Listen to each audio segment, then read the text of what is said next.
यमुना नदी एक ऐसी नदी जो इलेक्शन आते ही गंदी हो जाती है और जब इलेक्शन खत्म हो जाते हैं तो फिर एक जादू सा होता है और ये साफ मान ली जाती है। वो सफेद झाग और बदबू इलेक्शन खत्म होते ही एकदम से गायब हो जाते थे, लेकिन इस बार कुछ अलग हो रहा है। ये वो यमुना नदी बन गई है जिसने अरविंद केजरीवाल की आम आदमी पार्टी को दिल्ली इलेक्शन हराए और उन्हीं अरविंद केजरीवाल को हराने वाले प्रवेश साहिब सिंह वर्मा ने ये ऐलान कर दिया साहब कि यमुना की सफाई दिल्ली सरकार की सबसे पहली प्रायोरिटी रहेगी।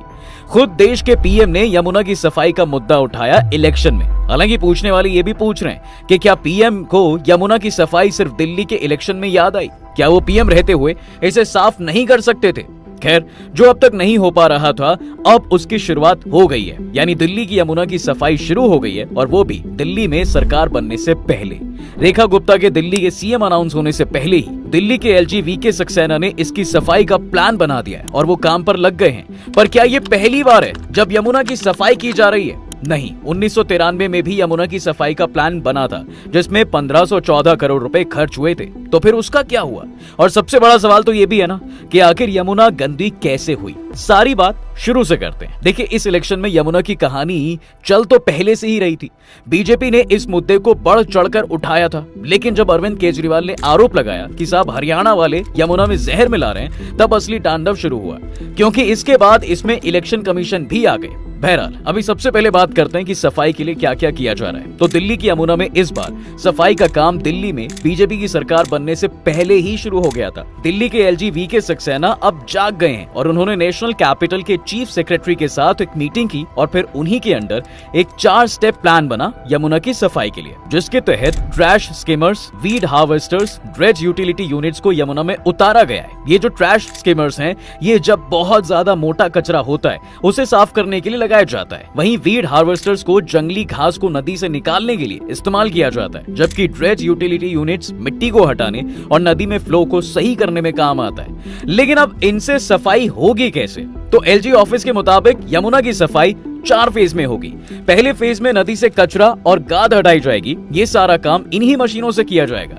इसके साथ साथ ही नजफगढ़ ड्रेन, सप्लीमेंट्री ड्रेन और बाकी बड़े नालों की सफाई भी होगी। दरअसल पूरी दिल्ली में नालों का जाल बिछा हुआ है और इसमें जो नजफगढ़ का नाला है वो काफी बड़ा है, जिसका सारा पानी जाकर यमुना में गिरता है। इससे यमुना की हालत बद से बदतर हो गई है। ऐसे में जहां मशीनें यमुना की सफाई करेंगी, तब तक नजफगढ़ ड्रेन, सप्लीमेंट्री ड्रेन और बाकी बड़े नालों की सफाई भी हो जाएगी।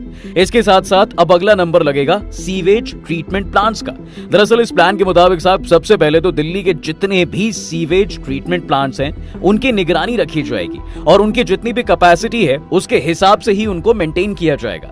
इसकी वजह बहुत सिंपल है। दरअसल दिल्ली में जितना भी कचरे वाला पानी है जो बहकर यमुना में जाता है, जो डायरेक्ट यमुना में नहीं गिरना चाहिए, बल्कि इस पानी को इन सीवेज ट्रीटमेंट प्लांट से होकर जाना चाहिए, ताकि उसमें से जितना हो सके पॉल्यूशन कम किया जा सके। क्योंकि अगर सबसे पहले इस गंदे पानी को ट्रीट नहीं किया गया तो आप चाहे यमुना को रोज साफ कर लो, वो रोज गंदी होनी ही है। इसलिए अब इस प्लान के तहत जितने भी सीवेज ट्रीटमेंट प्लांट्स हैं उन्हें मेंटेन किया जाना चाहिए। इसके साथ ही और भी नए सीवेज ट्रीटमेंट प्लांट्स बनाए जाएंगे ताकि 400 MGD यानी मिलियन गैलन पर डे की सीवेज ट्रीटमेंट की कमी है दिल्ली में। अपने इस टारगेट को पूरा करने के लिए जल बोर्ड, नगर निगम, पर्यावरण विभाग और दिल्ली डेवलपमेंट अथॉरिटी यानी DDA मिलकर काम करेंगे।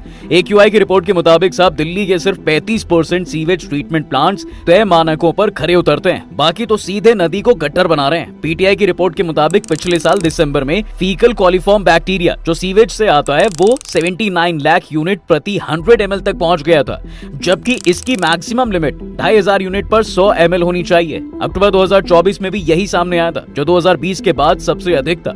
रिपोर्ट के मुताबिक 2020 में ये संख्या 120 करोड़ यूनिट पर 100 ml थी, जो अब तक का सबसे भयावह रिकॉर्ड है।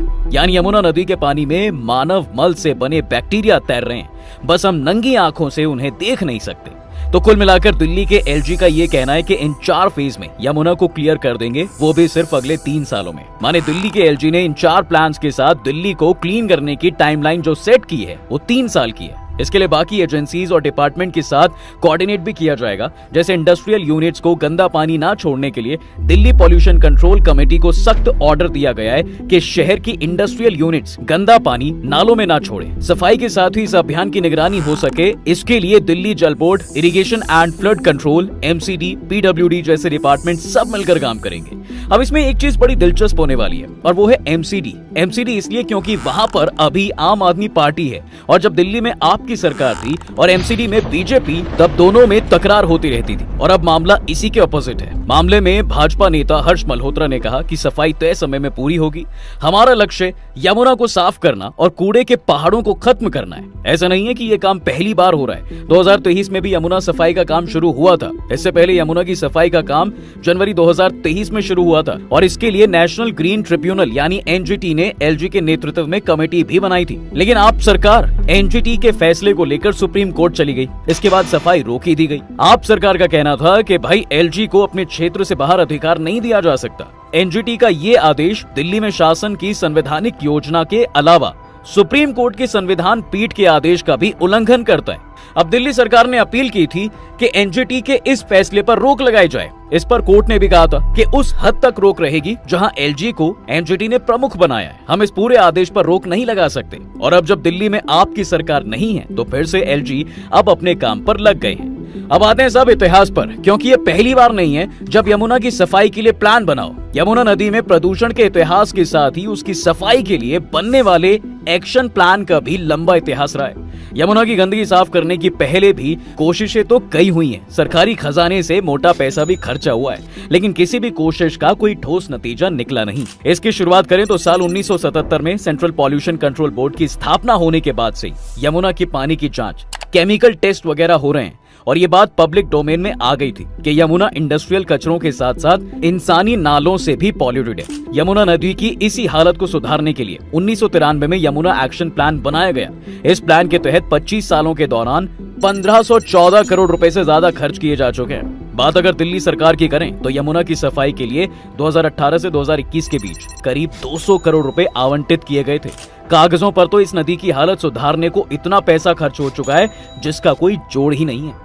लेकिन नदी की हालत कितनी सुधरी, ये सवाल सरकारी तंत्र और उसकी ईमानदार कोशिश की सच्चाई की चुगली करता है, क्योंकि एक आम आदमी भी देखकर बता सकता है साहब कि यमुना कितनी साफ है। इसमें सफेद झाग की मोटी परत बनती है और बदबू आती है। बाकी देखते हैं साहब कि इस बार एलजी यमुना को साफ करने में कामयाब हो पाते हैं या नहीं, क्योंकि अब सेंटर और दिल्ली दोनों में बीजेपी की सरकार है। हालांकि उन्हें एमसीडी से कितना सपोर्ट मिलेगा ये भी देखने वाली बात रहेगी। बाकी आपको क्या लगता है कि क्या इस बार यमुना हो पाएगी?